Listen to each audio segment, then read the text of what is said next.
तीन बहनों की लालची भाभी। करिश्मा, रेशमा और मनीषा तीन बहनें हैं। उनका एक भाई भी है, मयंक। मयंक अपनी बहनों को बहुत प्यार करता है, लेकिन मयंक की पत्नी सविता इस मामले में मयंक से बिल्कुल ही अलग है।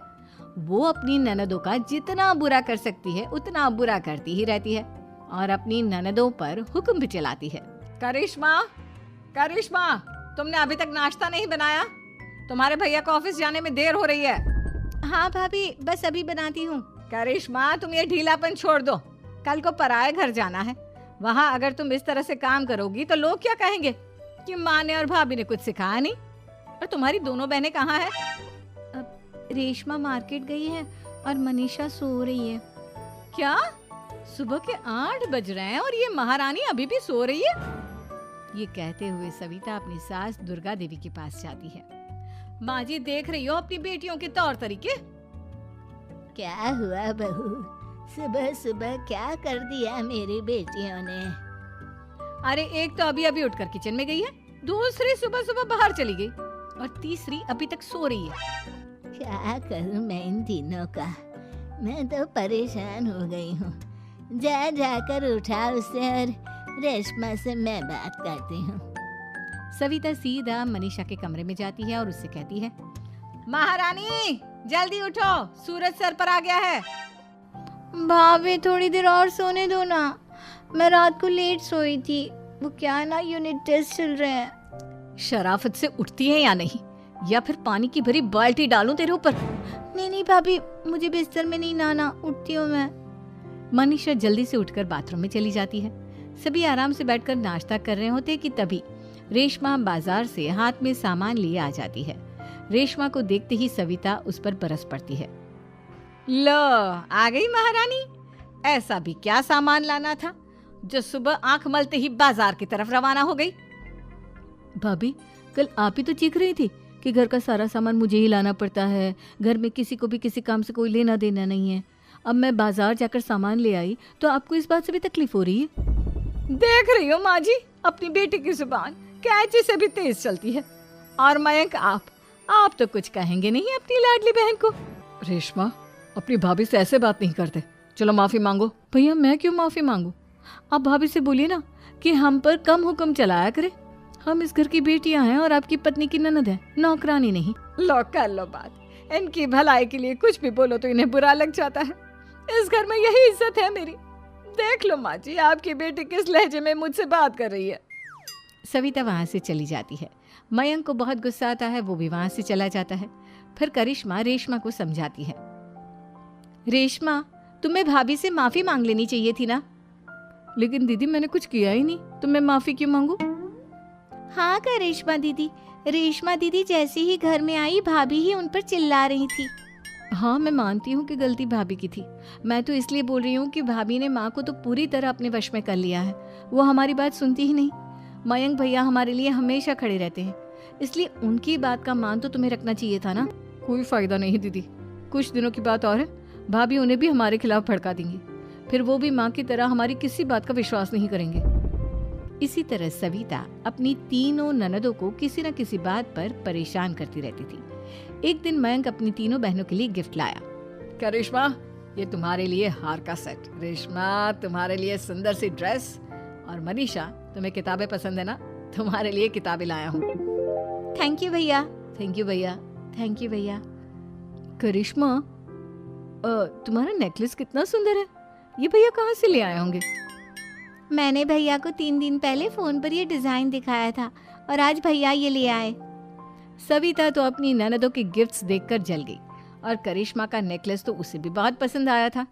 अपनी बहनों के लिए कितना अच्छा नेकलेस लेकर आए हैं, मुझे कभी कोई गिफ्ट नहीं दिया। मैं आज ही ये हार चुरा लूंगी। रात में सविता करिश्मा का हार चुरा लेती है और इसी तरह उसे अपनी ननदों की जो भी चीज़ अच्छी लगती वो उसे मांगती नहीं, बल्कि रात के अंधेरे में चुरा लेती। इसी तरह दिन बीतते गए और सविता ने मयंक के दिल में भी उसकी बहनों के लिए नफरत पैदा कर दी। एक दिन मयंक ने करिश्मा और रेशमा के लिए रिश्ता देखा और ये बात उसने घर में सबको बताई। माँ, करिश्मा और रेशमा के लिए बहुत अच्छा रिश्ता आया है। वो लोग कल इन्हें देखने आ रहे हैं। आप और सविता मिलकर सारी तैयारी कर लेना। ये सुनकर करिश्मा और रेशमा खुश हो जाती हैं। लेकिन सविता सोचती है, अगर इन दोनों बहनों की शादी हो गई तो घर और बाहर का काम कौन करेगा? मनीषा तो एक नंबर की कामचोर है, उससे तो किसी बात की उम्मीद लगाना ही बेकार है। मुझे इस शादी को रोकना होगा। अगले दिन सभी लड़के वालों के स्वागत की तैयारी करने में लगे होते हैं। तभी मयंक अपनी बहनों से आकर कहता है, तैयार हो गई तुम दोनों? देखो दोनों लड़के बहुत अच्छे हैं, मैं कोई कसर नहीं छोड़ना चाहता, इसलिए तुम उनके सामने अच्छे से बिहेव करना और अपनी भाभी से लड़ने मत लग जाना। करिश्मा, तुम वो नेकलेस पहन लो ना जो मैं तुम्हारे लिए लाया था। भैया मैं बहुत देर से वो नेकलेस ढूंढ रही हूँ, लेकिन मुझे मिल ही नहीं रहा। क्या तुमने नेकलेस खो दिया? तुम्हें पता भी है वो कितना महंगा था?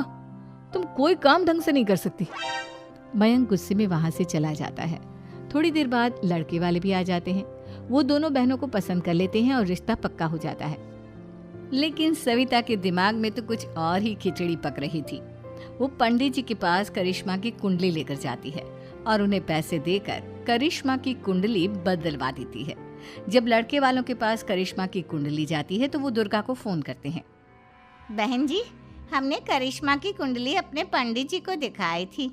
आपकी बेटी की कुंडली नहीं बल्कि दोषों का पिटारा है। देखिए, मैं और मेरे पति इन सब बातों में बहुत विश्वास करते हैं, इसलिए हम आपकी बेटी से अपने बेटे की शादी नहीं करा सकते। इस तरह करिश्मा का रिश्ता टूट जाता है और सभी घर वालों को बहुत दुख होता है। अब कविता सोचती है, चलो करिश्मा का तो रिश्ता टूट गया, अब रेशमा का भी रिश्ता तोड़ना है। क्या करूं?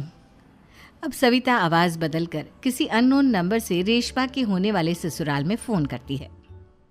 हेलो, मैं कौन हूँ कौन नहीं ये आपके लिए जानना ज़रूरी नहीं। बस इतना सुन लो कि रेशमा का 2 साल से किसी के साथ अफेयर चल रहा है। बस रेशमा का रिश्ता तोड़वाने के लिए सविता का इतना कहना काफी था। अब रेशमा का भी रिश्ता टूट गया। मयंक और दुर्गा देवी ने रेशमा को खूब खरी खोटी सुनाई और उससे बार बार उस लड़के के बारे में पूछने लगी। आप दोनों मुझे क्यों परेशान कर रहे हो? अरे कोई लड़का होगा मेरी लाइफ में तो मैं बताऊंगी ना, जब कोई है ही नहीं तो कहाँ से लाऊं मैं कोई लड़का? तो तेरे होने वाले ससुराल वालों को फोन किसने किया था? माँ मैं नहीं जानती किसने फोन किया था, मैं सच कह रही हूँ। मैं तो पहले ही कह रही थी इसकी लगाम खींच कर रखो, लेकिन मेरी सुनता ही कौन है। आप चुप रहिए भाभी, ये सब आपका ही किया धरा है। अब तीनों बहनों को विश्वास हो जाता है कि ये सब उनकी भाभी ही कर रही है। तीनों बहनें अपनी भाभी को सबक सिखाने के लिए एक वकील कर लेती है और घर में हिस्सा मांगना। देखो भैया, माँ बाप की जायदाद में जितना बेटों का हक होता है उतना ही बेटियों का, इसलिए इस घर के 4 हिस्से होंगे और हमें अपना हिस्सा चाहिए। मैंने तुम्हारे लिए क्या क्या नहीं किया और तुम इस घर में हिस्सा मांग रही हो? भैया, आप और माँ हम बहनों की कोई बात नहीं सुनते हो और भाभी हमारी शादी नहीं होने देगी क्योंकि उन्हें लगता है कि आप हमारी शादी में ज्यादा पैसा लगाओगे और उन्हें हम जैसी फ्री की नौकरानी कहाँ मिलेगी। तो हम भाभी के साथ तो रह नहीं सकते, हम बहनों को अपना हिस्सा चाहिए। अरे तुम्हें शर्म आनी चाहिए अपने भाभी पर ऐसा इल्जाम लगाते हुए। वो तुम्हारे बारे में कितना सोचती है। हाँ माँ, भाभी हमारे बारे में बहुत सोचती है, दिन रात बस यही सोचती रहती है कि किस तरह से अपनी तीनों ननदों को परेशान करूं और कभी मुझे पढ़ने भी नहीं देती। दोनों बहनों का रिश्ता भी तो इन्होंने ही तोड़वाया है और रात में हमारे कमरे में आकर हमारी चीजें भी चुराती हैं। इसी तरह सविता की तीनों ननदें अपनी बात पर अड़ी रही। अब कोर्ट में तारीख भी शुरू हो गई। जब सविता को लगा कि उसकी तीनों ननद इतनी आसानी से नहीं मानने वाली, तो उसने अपने पति और सास को सारी सच्चाई बता दी और अपनी तीनों ननद से माफी मांगी। मयंक और दुर्गा को भी अपनी गलती का एहसास हो गया। अब सविता खुद करिश्मा और रेशमा के लिए अच्छा रिश्ता ढूंढती है और उनकी शादी करवाती है।